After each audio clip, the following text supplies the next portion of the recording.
this applies to TikTok and Instagram, is that sometimes their algorithms, their robot, whoever is looking over new accounts gets it wrong. And if you suddenly do a bunch of activity, they could flag you as like, oh, we think you're a bot. We think you're spam. We are rolling. Welcome, everyone. Brett here with Crave Books. And today I'm speaking with Shelby Lee. She is a mental health professional and poet, best known for her #1 best-selling poetry collection, Changing with the Tides. And here's the thing. She was you because she was not always a full-time author like most of us are not. Shelby worked in social media management before growing her author business to be big enough to actually go full-time as an author, which many of us dream of. So yes, she means business as an author and a poet. Just check out her Instagram. I looked at it and there's like 100,000 followers on it, which is crazy. The link will be in the description, so you can definitely check that out. Yeah, my mind was blown. That's a lot of followers. But now she has transitioned into actually helping authors and coaching authors and growing their businesses. So welcome, Shelby. How are you today? Thank you for the introduction. I'm doing well, and I'm excited to chat with you about social media marketing. Awesome. So could you give everyone a little bit of a background about yourself, who you are, and what you write? I was watching a couple of your videos, and it seems like you really understand what authors go through. Definitely. Yeah. Thank you.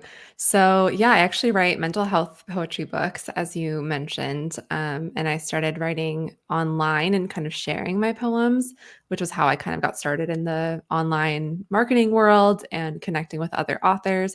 That was back in 2015. And also at the same time, I was studying marketing in school and went to school got my marketing degree, worked in social media management after college, and started figuring out like, why am I doing this social media growth and branding for these big companies, but I can't figure out how to apply this to my author life. And so it was kind of when I started seeing myself as an author as a brand, and it really is a business. We have products, even if it doesn't feel as creative to say that, it can still be creative to market yourself.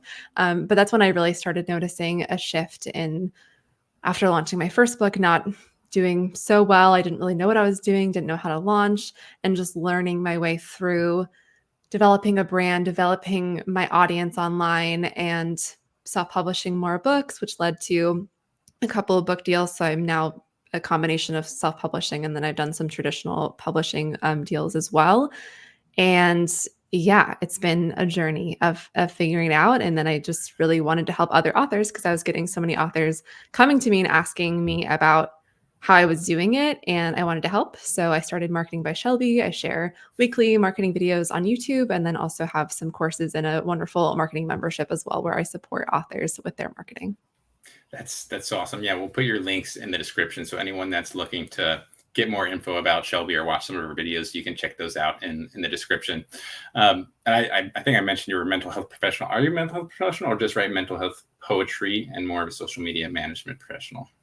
Yeah, I don't have like a background in mental health. So yeah, just I have a brain and I have mental health, It's like situations most that I of write us do. about. So, right. So yeah, I write about it a lot, but no like degree or anything like that.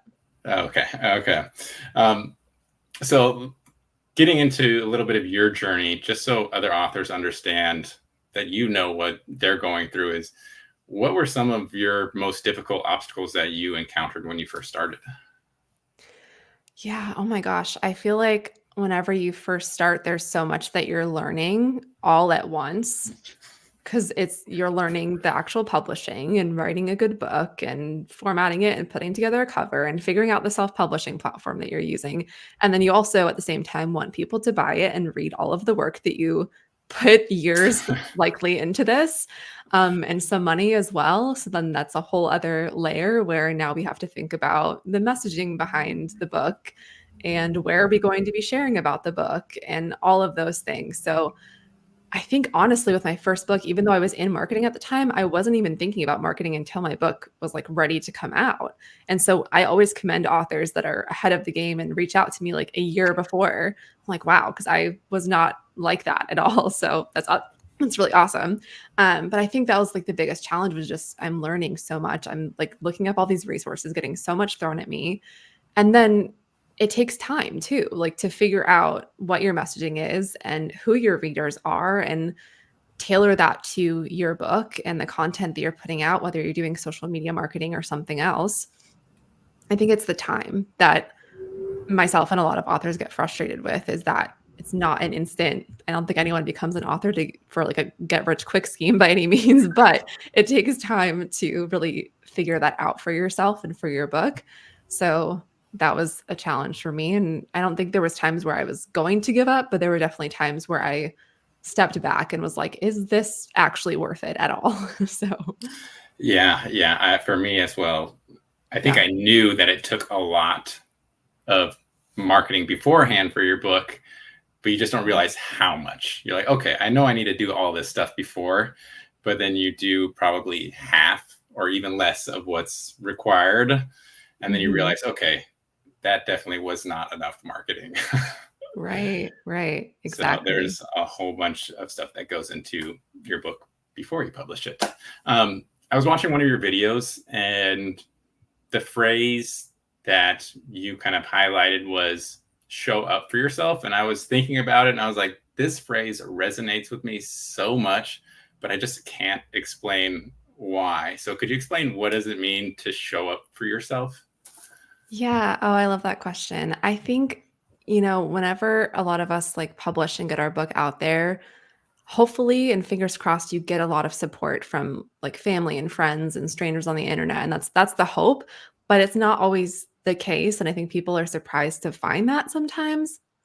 So whenever I say show up for yourself, it's just that no matter who else is showing up for you or not showing up for you, that you are staying consistently behind yourself, that you know your goals, that you know that your book's amazing, and that you know that you wrote it for readers to find and readers who will love it. So that's what I mean by showing up for yourself is that despite what anyone else is doing, that you are putting a book out there that deserves to be read and that you're staying true to that and staying behind that and doing what it takes to get the word out about it. Yeah, I forget there's a phrase like if you're digging for diamonds and you give up, you're probably 2 feet away from your goal. Just it's worth it. You've been digging, you've been doing the work. But if you give up, you never know. You could have been right there. It could have just been right around the corner. Absolutely. Yeah, I think that's so true. Like with my first book, when I didn't know what I was doing, I could have so easily said, like, okay, 2 sales, like that's all that book's gonna get, and let me move on. And then my next book did fairly better, and I still could have said, okay, let me give up. I marketed my second book for 2 or 3 years before it really Oh took wow, off. wow! Because of social media. And I so if I had just hope given up a month after launch and said, "Okay, that launch phase is over, time for my next book," I could have missed out on literally thousands of sales. So, it's I hope important to authors remember. definitely listen to what she just said. She marketed her book for 2 to 3 years before it started taking off. So Yeah. just let that sit and marinate because if you're frustrated because you have no sales, just keep going, keep working, keep marketing, keep learning because you never know when it's going to take off. Yeah. See, that's why I like that video where you explained your story so much. I was like, she gets it. She gets Thank you. everything. All right, let's dive a little bit into Instagram because you've got the social media management experience professionally and now for yourself with your books. TikTok is huge. Instagram is still big. What are the difference between TikTok and Instagram? Yeah, good question. I think Instagram is trying to emulate some things of TikTok, and TikTok has tried to emulate some things of Instagram. So there are more similarities now than there were a few years ago.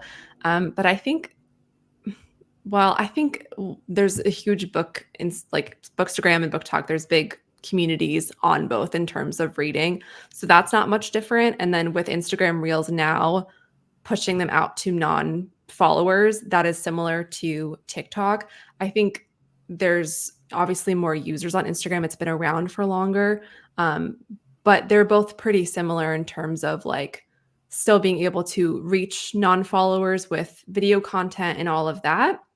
TikTok has TikTok Shop, which I think is kind of a level up that Instagram was never able to get to whenever they had some shopping and things on the app. So I think that's one of the bigger differences. But Instagram for community, I think, is way better than TikTok because they have more features for that. They have live streams, which TikTok has, but the DMs, the messaging is way better. The stories are way more used. TikTok have stories. People really do not use them. So Instagram really beats TikTok in that regard. And I just have found it such a much better place in terms of being able to grow an email list because they have like DM automation if you want to get into that. People are really utilizing it in that way. So I think that that's the main advantage that Instagram has on TikTok. Now, correct me wrong if I'm wrong. So my thinking is that because Instagram has, you have regular image style post as well.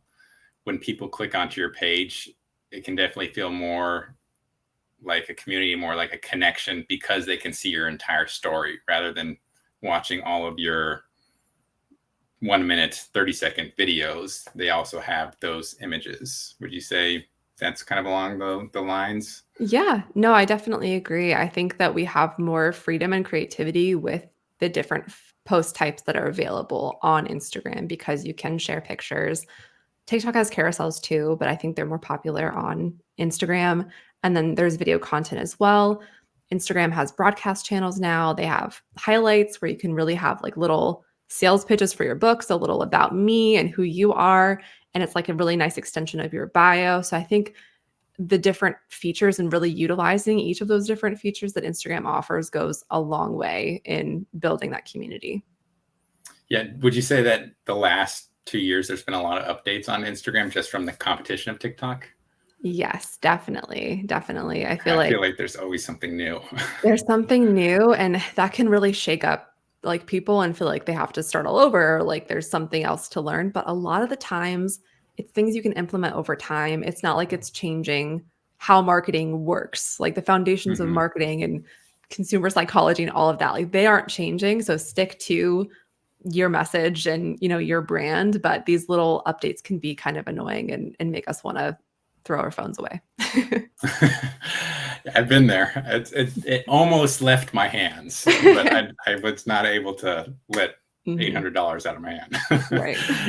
um, I know TikTok is all the rage and everyone's flocking to, but there, like you're saying, there is still a lot to be said about Instagram and community building. And now with the reels that it's pushing out so much more. Let's get into a little bit more of the nitty gritty. If you're a new author, or even if you're an author with a lot of experience that's trying to get into Instagram or just grow your account, there's probably a lot of little things that you don't know. So I'm curious, do you need to warm up an Instagram account like with TikTok? I've heard that you should go on there, comment, like, make friends with people in your genre, whatever your niche is, before you really start putting content out. Is that true? Do I need to do that? Not really, no. I would say the only reason you might want to is one, if you've never used Instagram before, like for research purposes, to kind of get into the community and see what's going on and what people are posting and talking about is very helpful. Um, and the other thing I'll say, and this applies to TikTok and Instagram, is that sometimes their algorithms, their robot, whoever is looking over new accounts gets it wrong. And if you suddenly do a bunch of activity, they could flag you as like, oh, we think you're a bot, we think you're spam. So I wouldn't lean too heavily into creating an account and like following tons of people or anything like that. But spending a few minutes a day just for research purposes and starting to interact with the community can definitely be really, really helpful. And even as you start posting, that engagement goes a long, long way. Just not necessarily having to like reach out to other people, but just following accounts that you enjoy, following other authors, following readers who are talking about books in your genre just goes such a long way in starting to figure out who your audience is, who you should be talking to, the types of content that does well, all of that. Yeah, you mentioned experiment when you're first getting started. What does that mean for new authors? Yeah, I think it's really the time to just throw things at the wall and see what sticks because whenever you're new to it, you don't know what you don't know, and you don't know what's going to necessarily work for you, because it could be this similar things as to what someone else is doing, but it also could be something completely different. And I think there's a lot of analysis paralysis that happens where we're wanting to get a backlog of posts ready and make sure that they're perfect. And the reality is that it's going to take time to build an audience to begin with. So the kind of longer you put it off, the longer it's going to take to start getting that traction. So that's why I just think that it's important to experiment still with knowledge and looking at your analytics. Don't kind of ignore what the data that you're getting and the response that you're getting. If you post for a month and haven't gotten comments or anything like that, we need to kind of relook at that. But I think it's important to try out the different post types, to do photos and work on your captions and how you speak to your community, to try video, whether that's you talking on camera or doing like a B-roll video with text over top. That's a favorite for authors because we don't have to talk on camera.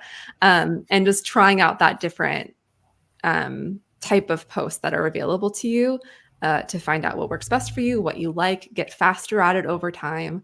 So there's lots of pros just experimenting and playing around with it. And now experimenting and playing around. So there's four main types of posts, right? The carousel, we have the image post, reels, and then you can post your stories, correct? Yep, that's right. Now, out of those in the last year, because Instagram is always getting updated and changing, algorithms are changing. Yep. What have you found is kind of working the best in this last year? Yeah, so reels are going strong still. But what I will say is that carousels, an update that they recently made in the last few months, is that if you add music, so now you can add sound from Instagram library to your carousel, they can show up now in the Reels tab. So a lot of people are using Instagram, scrolling through just the Reels tab to be shown Reels, but now your carousel can be shown in that because it has music. So it's kind of like a video, not really. But people can swipe through it and hear the music and also read what is on the carousel or look at what's on the carousel. And so that's a pretty big change, because before, if you were an account who mostly posted carousels, you weren't getting the benefit of being featured in the Reels tab and people, more non-followers kind of finding you. So that's pretty good for discovery as well. Could you give an example of like what an author could post in this new type of carousel? Like what kind of carousel would be good for an author? Yeah, definitely. So I'll do fiction and nonfiction. So for fiction, what's really popular is to share a scene from your book as like text and maybe have an image in the background that's reminiscent of the vibe of your book, the scenery of your book, and have just one or two sentences on each slide for people to swipe through. And then they're kind of reading a scene from your book. You leave them on a cliffhanger and, tell them to go read the rest of the book. And then for nonfiction, let's say like someone who's more of an authority on a certain topic, this could be an educational, like 3 tips to do this thing, this transformation, and you give them a tip on each slide and they can swipe through and read it that way and then be directed to your book to learn more. I didn't even think of that, giving little snippets of your book throughout the carousel. That's pretty interesting. There's so many things. That's why it's so good to kind of just go on and experiment and see what other people are doing on Instagram. One thing that I have seen I've gotten a lot of terrible comments because I've posted a couple of videos about AI on Instagram, and the comments are next level, just terrible. How should authors interact with other people in the community if they say something negative? Yeah, no, it's a good question. And it does come up regardless of the topic. Like I've gotten, your poems suck. Like just messages like that, like we all unfortunately are going to get something at some point. So one of two things. One, if it's like genuinely affecting your mental health, and it has for me, I just block and delete. Like I don't, it's my space. And that's rude. So that's my response. Or you can use it for engagement purposes. There are many people who intentionally post controversial things because it drives so much engagement, and there's going to be people who love what you have to say and follow you and love your work and join the community, and then people who are on the opposite side that still drive engagement because they're commenting. So it's really up to you if you want to engage with those hear them out, share your perspective back. You certainly can.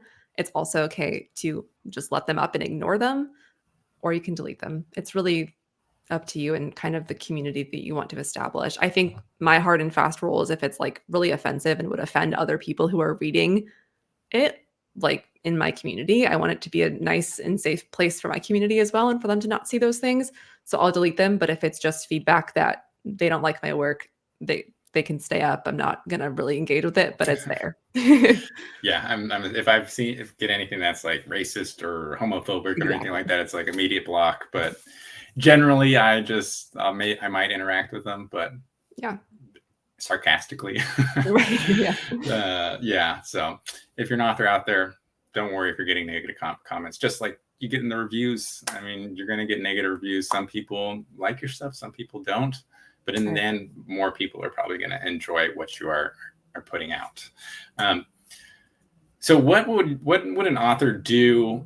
Let's say they've got a pretty decent sized, maybe a couple thousand, 10,000 followers, but they feel like they've plateaued on Instagram. What kind of steps do you think this author should take to kind of get past that plateau and to continue growing? Yeah, that's a good question. I think actually whenever we do grow, plateauing is super common because we get used to what we're doing and maybe that doesn't work anymore, or we forget the things that we were doing as we were really trying to get from zero and grow and grow and grow. And so I think the first thing is just scrolling back to what you were doing maybe months ago or a year ago, whenever your growth was strong, because we might forget things that we were doing at that time. We also might have had some posts that drove new followers, and you can see that on Instagram too, like looking at the analytics of each post and seeing how many followers did this bring. It's not an exact science, like they can definitely get it wrong, but it's a good just trend to look at and see what could have driven, higher reach or higher, non-followers and things like that, which will lead to more people following you. So I would look at that type of data first and try reposting some things that you've posted in the past that were successful or did maybe drive some more followers for you. And then I would say if that doesn't tend to pick anything up for you, it's time to kind of revisit the content that you're posting and switch it up, try something different. And that takes time too. Like whenever I am doing this myself, it's usually a few posts that are flops. I'm trying something else. It's not really hitting, but I keep going with it to see if it could eventually kind of improve. So those are the few steps that I would take if I felt like I was plateauing. Yeah. And then on the flip side, because I've had a couple of videos where I posted them and then looking back at them, I was like, this isn't really my audience, but I got a lot of views on these. What if this happens to an author where they're like, wow, I'm getting a ton of views, likes, more followers, but this isn't really my target audience? Should they continue with that? How should they approach that? Yeah, I think it depends on the content itself. Like I definitely recommend if you are going to have an author page that you don't have to talk about your book 24/7, but the content that you put out should be tailored to your target audience as best as possible. So if you did happen to post something that went viral that was not at all related to your target readers, I personally would probably archive it just so that it's not beneficial to gain a bunch of followers who are not going to engage with any of your other stuff because they don't care about it, right? Like if they're there for a dog video and want more dog videos and that's nothing to do with your books, like that can make it pretty challenging. However, sometimes they do get it wrong. And I've had videos that have taken off and I feel like they just hit the wrong side of Instagram and I'm getting, maybe more negativity or something than usual. You can archive it if you want to, or let it play out. In the case where maybe some people who are really unaligned do decide to hit follow, you can remove them as a follower, even if you want to. I don't sit there and like monitor stuff like that, but if there was a few people in particular who were, adding negativity, you can certainly do that. But I think the main thing is just making sure in your content that you are directly speaking to your target audience as much as possible, so that hopefully doesn't happen. So what would be kind of an example of not talking about your books, but staying within your target audience, your genre, that like romance authors talking about some sort of celebrity romance going on? What would be Yeah, an example? definitely. Yeah, that could be a celebrity romance. That could be stories about your own relationships and, storytelling in that way, which is really powerful on social media. It can be just relatable stuff that other romance readers, avid romance readers would relate to, like sharing your favorite trope in a romance book. Or, there's like what's really popular is like the POV type of trend. It's popular on TikTok and Instagram because it's relatable and it makes people feel heard. So, like, just for example, like POV, you're up till 3 a.m. reading another romance book and you immediately start the next one. Like, just things like that, that an avid romance reader would be like, absolutely, that was me last night. Like, I'm going to share this or like tag another friend of mine who loves romance books. That type of content can do really well in growing your audience as well. And it's not directly promotional, but you know that you're attracting other people in your genre as well. Okay. I would love to ask you as many questions as possible, but I do want to kind of start wrapping up. I have a couple more questions I want to get to. Let's talk about hashtags real quick. I heard in an interview from, I don't know if he was like the CEO of Instagram or whatever, he said hashtags don't like increase your visibility unless someone is searching for that hashtag. Is that true? Yes. So for a while now, Instagram has been leaning more towards keywords and SEO and people searching and kind of using Instagram as a search tool. And so I still include like 3 to 5 hashtags. That is Instagram's direct recommendation. 3 to 5 specific hashtags about that particular post and the content of that post, the topics, the themes, the genre. You can include all of that. But what's also important is including some keywords related to your content, because words that you add in your caption as well as words that you add, for example, if you're making a reel and within Instagram and you add text onto that reel within the Instagram app, those types of things are searchable. And so if someone is searching for a romance book and you used that phrase, that's a pretty, general one, but maybe a certain trope or something like that, and people search for it, your content is more likely to come up, and also helps Instagram kind of categorize who to show your video to based on the words that you're using. So hashtags are still relevant, but they're definitely not the growth and visibility tool that they were 10 years ago, maybe 8 years ago. So still use them, but also keep in mind what you're saying in your video. And that can be as easy as like in your caption, instead of just saying the name of your book, say this genre book, like just include the keywords like your genre, like a trope, things like that, as you write it out. That way those keywords are kind of naturally in there. So when I'm seeing some of these posts that have hashtag this, hashtag, and they've got like 20 to 30 hashtags, it doesn't really make that much of a difference. No, it does Okay. not. I was going, maybe I thought I was maybe the only one that had watched that video of the Instagram CEO, because I had started using 2 to 3 hashtags on all of my posts. I know. I think people are so used to it from before, when it was you still can use up to 30, but they've said that 3 to 5 is the recommendation and that more than that doesn't help. So Yeah. yeah, And I think hashtag has just become such a so ingrained in our society now right. that it's hashtag this, hashtag that. So you just think they need to add tons of hashtags. Right. Um, I'd love to finish this with a quick lightning round, if you're Okay. up for it. Just 5 questions. Don't have to give any long, drawn out answers, just one word or one sentence. Okay. All right. Let's do it. The most important lesson I learned about publishing is. Oh my gosh, the pressure. Okay, the most important thing I learned about publishing is keep going. That you are going to have challenges, but you have to keep going. Agreed. When I published my first book, I wish I had known. To market it in advance, I absolutely did not do any sort of pre-launch or pre-marketing, and wish I had. Key. One marketing strategy that has significantly increased my Instagram growth is. Um, Staying consistent and posting on a regular basis, even if it feels like no one is listening. Love it. If I could change one thing about Instagram, it would be. Showing posts to more of my current followers. In 10 years, I see the world of self-publishing. Being really brand driven, and a lot of authors going into like direct sales and really like taking ownership of their business. Yeah, I definitely see self-publishing evolving and taking more of the publishing space, some bigger marketing share for sure. I would end it, but I want to go back really quick. You said that you wish that Instagram would show your stuff to more of your current followers. What's going on there? Oh, well, I think that they just, are really focused on like the creator mindset. And of course, Instagram makes money from ads and people staying on the platform. And so it's about showing the content they think, your followers are going to want to see and engage with.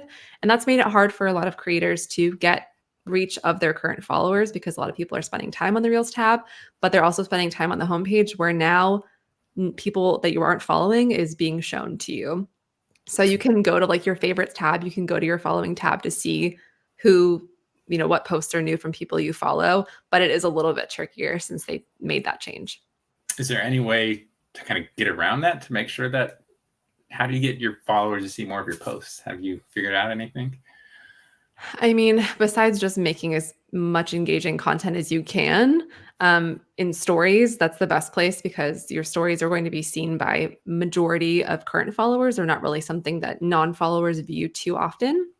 So using that as a place to make sure that you are nurturing your followers and making sure that they know when there's new content, encouraging them to check out new content, but also that's like your best place to sell because it's already warm followers who are paying attention to you there. So I kind of have not given up on like reaching my current followers because I certainly do for a lot of my posts. However, I know that stories is where my most engaged followers are going to be anyway. So that's a really good place to be showing up for yourself there and selling and staying consistent as well. Well, so much amazing info about Instagram and so much more that I would love to steal from you. But I do want to wrap this up. So thank you so much, Shelby. Where can people find you? Thank you. This was a great conversation. My website is marketingbyshelby.com. I have some freebies in terms of social media marketing. I also have some step-by-step guides for Instagram, for TikTok, and a membership that I mentioned at the beginning, which is my personal favorite. And then I also post weekly marketing YouTube videos as well at Marketing by Shelby. So I'd love for you to join that community as well.